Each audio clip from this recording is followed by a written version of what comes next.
மத்தேயு எழுதிய நற்செய்தியிலிருந்து வாசகம். இயேசு கிறிஸ்துவின் பிறப்பையொட்டிய நிகழ்ச்சிகள். அவருடைய தாய் மரியாவுக்கும் யோசேப்புக்கும் திருமண ஒப்பந்தம் செய்யப்பட்டிருந்தது. அவர்கள் கூடி வாழும் முன் மரியா கருவுற்றிருந்தது தெரிய வந்தது.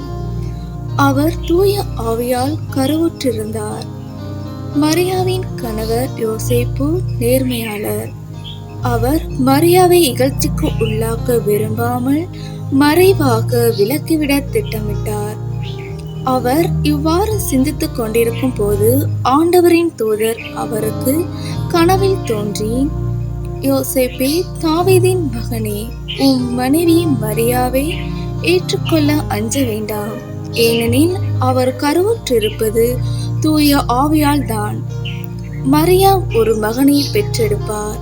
அவருக்கு இயேசு என பெயரிடுவீர். ஏனெனில் அவர் தம் மக்களை அவர்களுடைய பாவங்களிலிருந்து மீட்பார் என்றார். இதோ கன்னி கருவுற்று ஓர் ஆண்மகவை பெற்றெடுப்பார். அக்குழந்தைக்கு இம்மானுவேல் என பெயரிடுவர் என்று இறைவாக்கினர் வாயிலாக ஆண்டவர் உரைத்தது நிறைவேறவே இவை யாவும் நிகழ்ந்தன. இம்மானுவேல் என்றால் கடவுள் நம்முடன் இருக்கிறார் என்பது பொருள். யோசேப்பு தூக்கத்திலிருந்து விழித்தெழுந்து ஆண்டவரின் தூதர் தமக்கு பணித்தவாறே தம் மனைவியை ஏற்றுக்கொண்டார். இது கிறிஸ்து வழங்கும் நற்செய்தி. கிறிஸ்துவே உமக்கு புகழ்.